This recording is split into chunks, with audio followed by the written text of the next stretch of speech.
The second principle of good government and or liberty is a free people cannot survive under a republican constitution unless they remain virtuous and morally strong. Notice I did not say cannot survive in a democracy. This is not a democracy. It's a republic. So to remain free under a republican constitution, you have to be virtuous and morally strong. So how does that relate to the church here and the grace message? Let's look at that. Romans 6:15. What then? Shall we sin because we are not under law, but under grace? Certainly not. Do you not know that to whom you present yourselves slaves to obey, you are that one's slaves whom you obey, whether of sin leading to death or of obedience leading to righteousness? But God be thanked that though you were slaves of sin, yet you obeyed from the heart that form of doctrine to which you were delivered. And having been set free from sin, you became slaves of righteousness. So let me point out that the grace message doesn't make you less responsible. It makes you more responsible for being virtuous and moral. Okay, so the big question before independence was, are we good enough? Are Americans good enough to operate under this system? Because we want ultimate freedom, but if people are vicious and corrupt, it isn't going to work. So Benjamin Franklin said, only a virtuous people are capable of freedom. As nations become corrupt and vicious, they have more need of masters. And Proverbs 28:2, which was one of their favorite scriptures of the day, actually, it was, when a country is rebellious, it has many rulers. So what did they consider public virtue? Well, it was a willingness of the individual to sacrifice his private interest for the good of the community. So such patriotism or love of country, that was what they called public virtue. Please notice that when I say you sacrifice your private interest for the good of the community, I did not say for the good of the collective. This was not socialist. This was not communist. This was, for example, if you were a merchant and you were trading with England, and it was to your personal benefit, but it was hurting the rest of the community, they would, to their own hurt, stop trading with England. That is what public virtue was.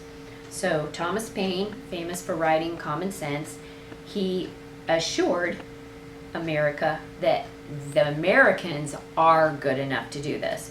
So the real revolution actually took place 2 to 3 years before the war.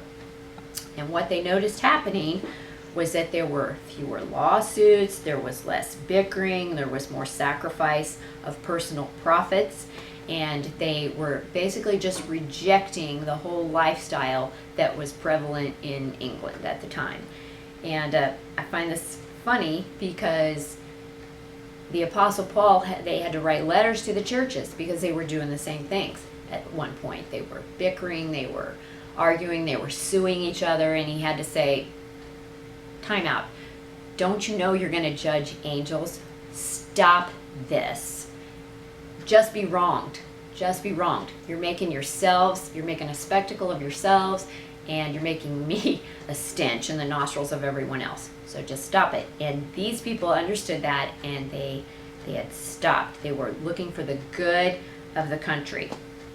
So James Madison, he had a quote, "No form of government can overcome a lack of virtue in the people."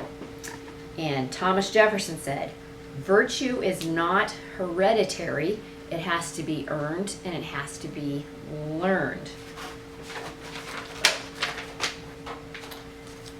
Now, there's a scripture in Ecclesiastes 4:12. It says, "A cord of 3 strands is not easily broken." The founders understood this.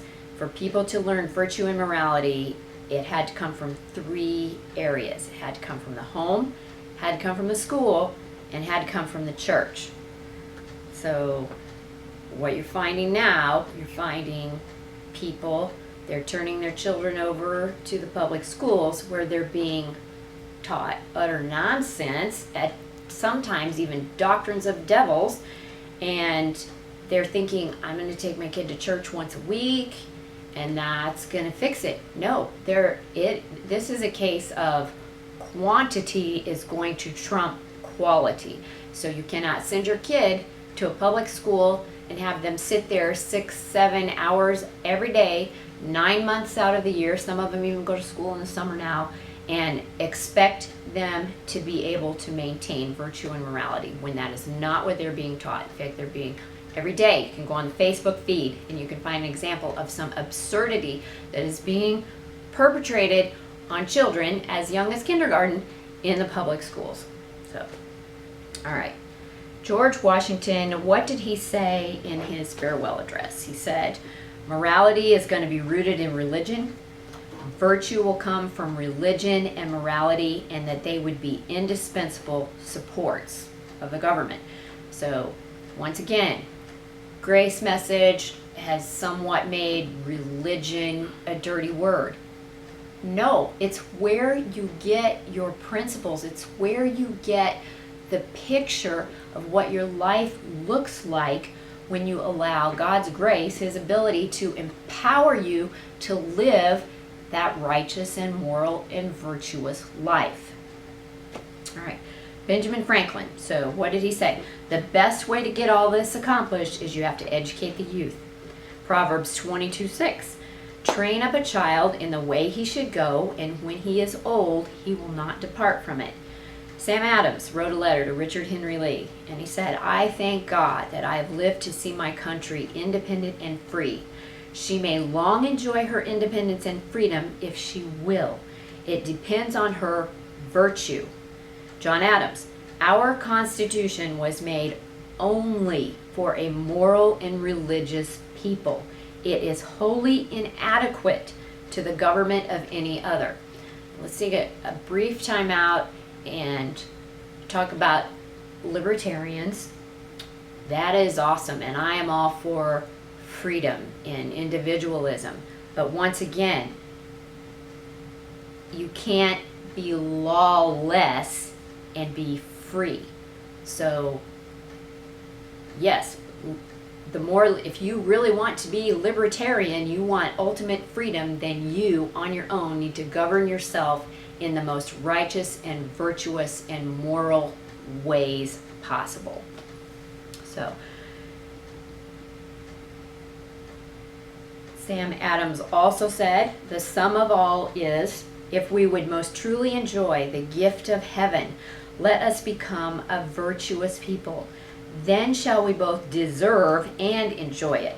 While on the other hand, if we are universally vicious and debauched in our manners, though the form of our Constitution carries the face of the most exalted freedom, we shall in reality be the most abject slaves. That's just what I read in Romans. Whatever you're going to submit yourself to, you're going to be a slave of. So be a slave of righteousness.